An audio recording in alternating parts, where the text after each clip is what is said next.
ప్రభునందు ప్రియులైన మీకందరికీ యేసుక్రీస్తు ప్రభువారి నామములో శుభవందనాలు తెలియజేస్తూ ఉన్నాం. ఎడారిలో సెలయేర్లు అనే ఈ దిన ధ్యానము కొరకై స్వాగతం. ఏప్రిల్ 30. అప్పుడు చూపునకు వికారమై చిక్కిపోయిన ఆ ఆవులు చూపునకు అందమై బలసిన ఆవులను తినివేయుచుండెను. అప్పుడు నిండైన పుష్టిగల 7 వెన్నులను ఆ పీల వెన్నులు మృంగివేసెను.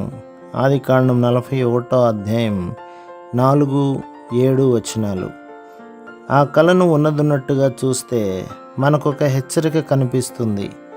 మన జీవితంలో అతి శ్రేష్టమైన సంవత్సరాలు, మంచి అనుభవాలు, సాధించిన ఘన విజయాలు, చేసిన అత్యుత్కృష్టమైన సేవ మొదలైన మంచి విషయాలను పరాజయాలు, వైఫల్యాలు, అప్రతిష్ట, దేవుని రాజ్యం పట్ల పనికిమాలినతనం మొదలైనవి మింగేసే అవకాశం ఉంది. వాళ్ళ జీవితాల్లో ఘన విజయం సాధిస్తారని అందరూ ఎదురు చూస్తే వాళ్ళు ఊహించలేనంత అట్టడుగుకు దిగజారిపోయిన సందర్భాలు ఉన్నాయి. ఆలోచిస్తే బాధేస్తుంది, కానీ ఇది నిజం.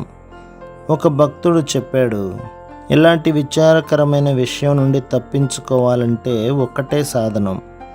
ప్రతిదినం ప్రతి గడియ దేవునితో ఓ వినూత్నమైన తాజా సంబంధాన్ని తిరిగి కల్పించుకోవడం. నిన్నటి నా ఘనకార్యాలు, నా గతంలోని దీవెనకరం, ఫలభరితం, జయకరమైన అనుభవాలు ఈ రోజున నాకేమి లాభం కలిగించవు సరికదా. ఈనాటి పరాజయాలు వాటిని మింగేయవచ్చును కూడా. కానీ నిన్నటి గొప్పతనం అంతా ఈరోజు నేను అంతకన్నా గొప్ప పనుల్ని చేయడానికి ప్రేరేపణగా ఉండాలి. క్రీస్తుకు అంటుకట్టబడడం ద్వారానే నెలకొనే ఈ వినూత్నమైన తాజా సంబంధం మాత్రమే నా జీవితంలో నుండి చిక్కిపోయిన ఆవుల్ని, పేల వెన్నుల్ని దూరంగా ఉంచగలదు. ప్రభు మిమ్మును, మీ కుటుంబమును, మీ సంఘమును దీవించి ఆశీర్వదించునుగాక. ఆమేన్.